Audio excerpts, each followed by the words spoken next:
আপনি বলেছেন আপনি আহমেদ এবং আপনি একজন জন্মগত আমি একজন মুসলিম, জন্মগত মুসলিম। কিন্তু এখন আপনি মুসলিম কি না? আমি অজ্ঞবাদী। ও, তো আপনি এখন ইসলাম ধর্ম ত্যাগ করেছেন? হ্যাঁ, আমি সন্দিহান। ওকে, ফাইন।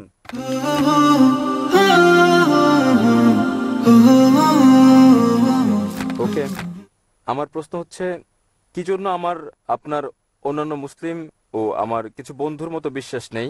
যদিও আমি ইসলাম অনেকখানি অনুসরণ করি এবং উমরা করেছি, কিন্তু এখনও আমি ইসলামে নিষিদ্ধ বেশিরভাগ পাপ কাজ করি এবং মাঝে মাঝে আমি নামাজ ইত্যাদিতে অলসতা করি, যা ইসলামে পালন করতে হয়।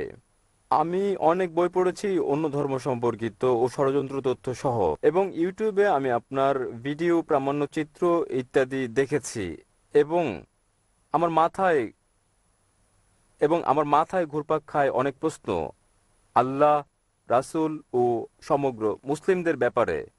এবং মূলত সবচেয়ে গুরুত্বপূর্ণ প্রশ্ন হচ্ছে, আপনি কোনো বিতর্ক কিংবা প্রশ্নোত্তরে বলেছেন আল্লাহ হচ্ছেন স্রষ্টা এবং তিনি অসৃজিত, কিন্তু আমার উপলব্ধি যার সৃষ্টি হয়নি তার অস্তিত্ব কিভাবে সম্ভব? তথাপি তিনি থাকলে কেমন করে আমরা তাকে বুঝবো, কিভাবে তাকে দেখব বা তার কথা শুনবো বা তাকে ভয় করব, কিন্তু তার অস্তিত্ব জানবো যেহেতু তিনি সৃষ্টি হননি? এটা আমার প্রশ্নগুলোর একটি। ভাই আহমেদ বললেন যে তিনি জন্মগত মুসলিম, তিনি এসেছেন ইরাক থেকে, তিনি কোরআন পড়েছেন, অন্যান্য বইও পড়েছেন, কিন্তু তিনি অনেক পাপ করেছেন, তিনি বিশ্বাস করেন, মাঝে মাঝে তিনি অজ্ঞেয়বাদী হয়ে পড়েন এবং প্রার্থনায় আলস্য করেন। ভাই, আপনার আসল প্রশ্নের জবাব দেওয়ার আগে বলছি, যদি আপনি পাপ কাজ করেন এবং যদি আপনি প্রার্থনার ক্ষেত্রে আলস্য করেন, তাতে আপনি অমুসলিম হয়ে যাননি। যতদিন আপনি বিশ্বাস করেন প্রার্থনা করা ফরজ, মাঝে মধ্যে বাদ পড়লে সেটা পাপ। এটা বড় পাপ যে মাঝে মাঝে আপনি প্রার্থনা করেন না, তবে তাতে আপনি অমুসলিম হয়ে যাননি। যদি আপনি বলেন প্রার্থনার প্রয়োজন নেই, তাহলে আপনি কুফর করছেন। তবে যদি আপনি মাঝে মাঝে পাপ করেন, কখনো ছোটখাটো পাপ, কখনো বড় পাপ, তখন এটা হারাম, অর্থাৎ নিষিদ্ধ, কিন্তু তা আপনাকে ইসলামের বাইরে ঠেলে দেয় না। মাঝে মাঝে শয়তানের ওয়াসওয়াসায় আপনাকে বলে, ও তুমি মুসলিম, কিন্তু ইসলামের এটা ঠিক নয়, এটা ভুল, এবং এটা মানুষের মনকে বিক্ষিপ্ত করে দেয়। সে সময় আপনার ঈমান দুর্বল হয়ে পড়তে পারে। তবে এসব আপনার ভাবা উচিত নয় যে আপনি অমুসলিম। আপনার প্রশ্ন অনুযায়ী যা আমি আমার লেকচারে বলেছি, এবং আপনি ঠিক, যে সর্বশক্তিমান ঈশ্বর হচ্ছেন স্রষ্টা, কিন্তু নিজে সৃষ্ট নন। আপনি জিজ্ঞেস করেছেন কিভাবে অসৃষ্টকে, কিভাবে আমরা অসৃষ্ট জিনিস দেখি, কিভাবে এটা সম্ভব। আল্লাহ সুবহানাহু ওয়া তাআলা হচ্ছেন খালিক, তিনি স্রষ্টা, এবং সংজ্ঞা অনুযায়ী তিনি অসৃষ্ট। কারণ সচরাচর মানুষ বলে, যখন তারা যৌক্তিকভাবে প্রমাণের চেষ্টা করে সবকিছুরই স্রষ্টা আছে, কে এই টেবিল সৃষ্টি করেছেন, কাঠ মিস্ত্রি কোথায় পেলেন কাঠ, গাছ থেকে সৃষ্টি করেছেন কে এই গাছ, উত্তর আসে আল্লাহ। অর্থাৎ যখন অনেক লোক চেষ্টা করে কোনো নাস্তিককে বোঝাতে, তখন তারা বলে সবকিছুরই স্রষ্টা রয়েছে, আর তখন তারা পড়ে ফাঁদে। যখন নাস্তিক থেকে প্রশ্ন করে আল্লাহকে কে সৃষ্টি করেছেন, তাহলে আপনি যদি আমার ক্যাসেট শুনে থাকেন, আমি কখনো সে পথে যাইনি। আমি জিজ্ঞেস করি নাস্তিকদেরকে, কিভাবে তুমি বিশ্ব ব্রহ্মাণ্ড সম্পর্কে জানলে, কিভাবে তারকারাজির সূর্যের কার্যপ্রণালী সম্পর্কে জানলে, তখন সে বলে এবং পেছনে ফেরে বলে স্রষ্টা। তাহলে এটা পরস্পর বিপরীত। যদি আপনার জানা থাকে কিভাবে যুক্তি দিতে হয়, আপনি এই সমস্যা নিয়ে কখনোই নাস্তিকের ফাঁদে পা দেবেন না। মুসলিমরা, বিশ্বাসীরা আল্লাহকে সৃষ্টির ব্যাপারে বলেন সংজ্ঞাগতভাবে আল্লাহ হলেন অসৃষ্ট। এবং যদি আপনি প্রশ্ন করেন আল্লাহকে কে সৃষ্টি করেছেন, যদি আমার লেকচার শুনে থাকেন, আমি উত্তরটা দিয়েছি। ধরেন এক ব্যক্তি এসে আমাকে বলল যে আমার ভাই জন।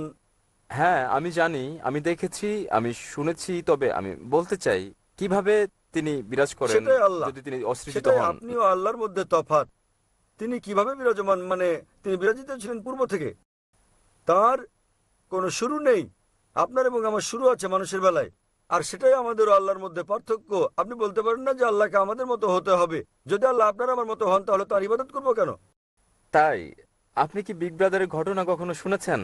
এটি ব্যবহৃত হয় বিভিন্ন ক্ষেত্রে ও রাজনৈতিক কার্যকলাপে জনসাধারণকে নিয়ন্ত্রণ করতে। এই ধারণায় অনেক দেবদেবী যুক্ত করে পরবর্তীতে এটিকে একটি একেশ্বরবাদী ধর্মে পরিণত করা হয়েছে বিষয়টিকে সহজ করার বিগ জন্য। ব্রাদার আমি কখনো শুনি, বিগ ব্রাদার ধর্মের নাম। এটি একটি ধর্ম, এটা হচ্ছে একটি মতবাদ, একটি ধারণা, মূলত উদাহরণ। এতে কি বলা হয়েছে? কি?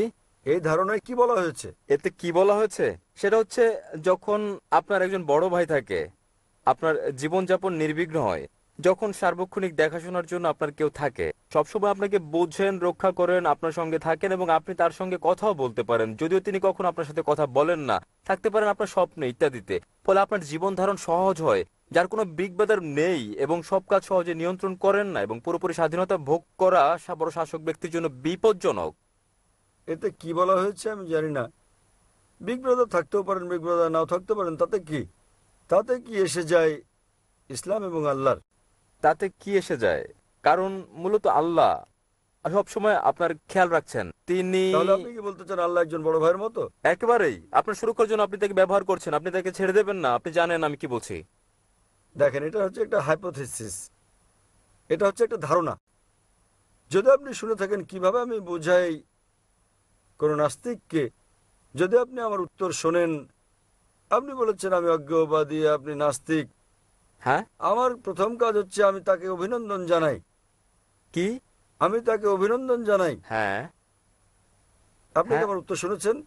হ্যাঁ, আপনি তাকে অভিনন্দন জানান। তবে আমি কোনো নাস্তিকের সঙ্গে আপনার বিতর্ক দেখিনি, আমি কেবল কিছু প্রশ্নের জবাব দিতে দেখেছি। ফাইন, তাহলে কি আপনি নাস্তিকের উত্তর শুনেননি? না, তবে আমি ডেভিড উইলিয়াম ক্যাম্পবেলের সঙ্গে আপনার বিতর্ক দেখেছি এবং ডেভিড উইলিয়াম ক্যাম্পবেল তো নাস্তিক নন। জি জি। যখন কোন নাস্তিক আমাকে বলে তিনি আপনার মতো বিগ ব্রাদার তত্ত্বের মতো ঈশ্বরে বিশ্বাস করেন না, হ্যাঁ, এবং আপনি এই তত্ত্বে বিশ্বাস করলে আমি আপনাকে জিজ্ঞেস করব, প্রথম কাজ হচ্ছে আমার নাস্তিককে অভিনন্দন জানানো। কেন জানেন? হ্যাঁ, কারণ তারা ভাবে এবং তারা অনুসরণ করে না যা তাদের পিতামাতার করে এবং যে না জাতীয়। না, আমি তাকে অভিনন্দন জানাই কারণ তিনি অন্ধবিশ্বাস করেন না। অন্যরা অন্ধবিশ্বাস করছে। তিনি খ্রিস্টান কারণ তার পিতা খ্রিস্টান, তিনি হিন্দু কারণ হ্যাঁ, তার পিতা হিন্দু, বেশিরভাগ মুসলিমের পিতা মুসলিম হওয়ার কারণে মুসলিম। তিনি বলছেন কোনো ঈশ্বর নেই। তিনি বলছেন ইসলামী শাহাদার প্রথম অংশ লা ইলাহা। যে কারণে আমি তাকে অভিনন্দন জানাই তা হচ্ছে তিনি বলছেন প্রথম অংশ ইসলামী শাহাদার, ইসলামী রীতির লা ইলাহা। কেবল যে জিনিসটা আমাকে করতে হবে তা হচ্ছে ইল্লাল্লাহ, যা আমি করবো ইনশাল্লাহ। তাই যদি আপনি আমার উত্তর শুনে থাকেন, একজন নাস্তিক হয়েছেন কারণ তিনি বিজ্ঞানে বিশ্বাস করেন, যুক্তিতে বিশ্বাস করেন, অথবা আমি তাকে জিজ্ঞেস করি যদি তার সামনে একটি যন্ত্র আনা হয় যা বিশ্বের কেউ কখনো আগে দেখেনি, এবং যদি এই প্রশ্ন করা হয় যে কে সর্বপ্রথম এই নতুন যন্ত্রের গঠন পদ্ধতি বলতে পারবে, তাহলে উত্তরটা কি? অবশ্যই এর স্রষ্টা, এর উৎপাদনকারী, এর নির্মাতা। স্রষ্টা, উৎপাদনকারী, প্রস্তুতকারী। তাহলে যখন আমরা তাকে জিজ্ঞেস করি যে কিভাবে এই পৃথিবী সৃষ্টি হলো, তিনি বিগ ব্যাং এর কথা বলবেন।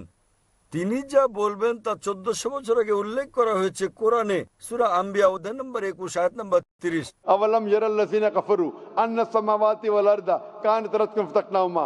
অবিশ্বাসীরা কি দেখে না আসমান ও জমিন একত্রিত ছিল এবং আমি তাদের পৃথক করেছি? এটা আপনারা জেনেছেন 50 বছর আগে কোরআনে এটা উল্লেখ করা হয়েছে। 1400 বছর আগে কে উল্লেখ করতে পারেন? ঠিক আছে, বিভিন্ন সভ্যতা 2000 বা 5000 খ্রিস্টপূর্ব সালে, ইসলাম কিংবা খ্রিস্ট ধর্মের আগে, সে সময় বিভিন্ন সভ্যতা ছিল, তারা জ্যোতির্বিজ্ঞানে পারদর্শী ছিল এবং তারা এখন আমরা যা জানি তার চেয়ে বেশি জানতো আমাদের সৌরজগৎ সম্পর্কে। ভাই ভাই ভাই, আপনার বিজ্ঞান সম্পর্কে জ্ঞান কম, গভীর নয়। আমি একমত। এমন কিছু বিষয় রয়েছে যাকে বলা হয় হাইপোথিসিস। উদাহরণস্বরূপ আমরা জানতে পেরেছি, আমাদের কাছে প্রমাণ আছে যে পৃথিবীকে ডিম্বাকৃতি বলা হয়েছে 1577 সালে। আমি জানি যে খ্রিস্টপূর্ব 600 সালে পিথাগোরাস ছিলেন যিনি বিশ্বাস করতেন যে পৃথিবী ডিম্বাকৃতি। তিনি এও বিশ্বাস করতেন পৃথিবী মহাবিশ্বের কেন্দ্রবিন্দু, যেটা ছিল ভুল। আপনি আমাকে এমন একটা সভ্যতা দেখান যা কোরআনে বর্ণিত সবকিছু বিশ্বাস করত। আমি আপনাকে চ্যালেঞ্জ করছি, আপনি যা বলেছেন আপনি কি বোঝাতে চান? কোন ব্যক্তি ছিলেন যিনি বলেছেন ঠিক আছে এই সভ্যতার 100টি জিনিসের মধ্যে 2টো জিনিস ঠিক, 100 জিনিসের মধ্যে 5টি জিনিস ঠিক। এই 100-র মধ্যে যাচাই বাছাই কে করতে পারেন? আর কেউ নন, স্রষ্টা। যদি আপনি জানেন 10টি ভিন্ন ভিন্ন সভ্যতা ছিল, শত শত সভ্যতা ছিল, আমরা জানি অতীতে এমন একটিও সভ্যতা ছিল না যারা বিজ্ঞানের সবকিছু জানতো আজ আমরা যা জানি। তাহলে কোথায় আপনার যুক্তি, কোথায় আপনার তত্ত্ব? আমি জানি নির্দিষ্ট বিষয়গুলো ছিল ধারণাগত, যা পরে প্রমাণিত হয়েছে, কিন্তু এমন একটি সভ্যতাও ছিল না যারা সবকিছু জানতো যা কোরআনে উল্লেখ করা হয়েছে। তাহলে উত্তর চলে আসছে মূল প্রশ্নের, এসবগুলো কোরআনে কে সংরক্ষণ করেছেন? 1400 বছর আগে কেউ কি পারত বলতে ঠিক আছে 100 জিনিসের মধ্যে 3টি ঠিক, এই 100-র মধ্যে দুটো ঠিক, এই 100-র মধ্যে এটা সম্ভব নয়, গাণিতিকভাবে এটা সম্ভব নয়। Well, আপনি অতিরিক্ত কোনো বিষয়ের ধারণা দেননি। আমি বুঝাতে চাই জ্ঞানী শক্তি এবং ভাই, আমি আপনাকে একটা সহজ প্রশ্ন করেছি, এখানে বিতর্ক করতে আসিনি। হ্যাঁ আমি আপনাকে একটা প্রশ্ন করছি, এমন একটা সভ্যতার কথা বলুন আপনি অন্য কিছু জানতে চাচ্ছেন। আমরা হ্যাঁ। এখানে আলোচনায় বসিনি, আপনি রুমে আসতে পারেন আলোচনার জন্য। আপনি প্রশ্ন করবেন, আমি আপনাকে উত্তর দেব। আপনি পুরনো সভ্যতার কথা বললেন, আমি বললাম ঠিক বলেছেন, তবে 100-র মধ্যে 98টি ছিল ভুল। তাই আমি আপনাকে জিজ্ঞেস করি, কে এসব কোরআনে উল্লেখ করেছেন? আপনি এখন অন্য কিছু বলছেন। হ্যাঁ আমি আপনাকে সাধারণ প্রশ্ন জিজ্ঞেস করছি, 2+2 সমান কত? আপনি বলছেন, আমি বলছি 3 × 3 সমান কত। আমি আপনার নাম জিজ্ঞেস করছি, আপনি বলছেন আপনি কোথায় থাকেন। হ্যাঁ আমি আপনাকে একটা সাধারণ প্রশ্ন করছি, আমাকে একটা সভ্যতার নাম বলেন যার সবকিছু ছিল যা কোরআনে উল্লেখ আছে। আপনি একটুও জানেন কিনা, হ্যাঁ কিনা? ওয়েল সবকিছু অবশ্যই নয়। এমনকি 10%ও নয়। কেন? বেবিলনীয়রা তো জানতো কিছু গ্রহ সম্পর্কে এবং এই ধরনের। কোরআনে কেবল গ্রহের কথাই বলা হয়নি, কোরআনে হাজারো জিনিসের কথা বলা হয়েছে। ধরেন 1000 জিনিস কোরআনে আছে, এই 10% সমান 100টা জিনিস। বেবিলনীয়রা কি পবিত্র কোরআনের 100টি বিষয় সম্পর্কে জানতো? না, কারণ তারা পারতো। আপনি জানেন না, তারা 5-6টি জিনিস জানতো। পার্সেন্টেজের হিসেবে খুবই কম। অবশ্যই। তাহলে কোরআনের রচনাকারী হতে পারেন কে? সৃষ্টিকর্তা ছাড়া কোনটি ঠিক কোনটি ভুল জানার জন্য বর্তমানে বিজ্ঞান সুপ্রতিষ্ঠিত করেছে ব্যাবিলনীয়দের উল্লেখিত ধারণা অনেক শতাব্দী পর আজ প্রমাণিত হয়েছে। তাহলে অতীতে ছিল এগুলো শুধুমাত্র ধারণা, যার মধ্যে অনেকগুলো বাতিল হয়ে গেছে, কয়েকটি গৃহীত হয়েছে। অতএব যেগুলো শতভাগ সঠিক তার সবগুলো সন্নিবেশিত করেছেন স্রষ্টা, অন্য কেউ নয়। আশা করি উত্তরটা পেয়েছেন। হ্যাঁ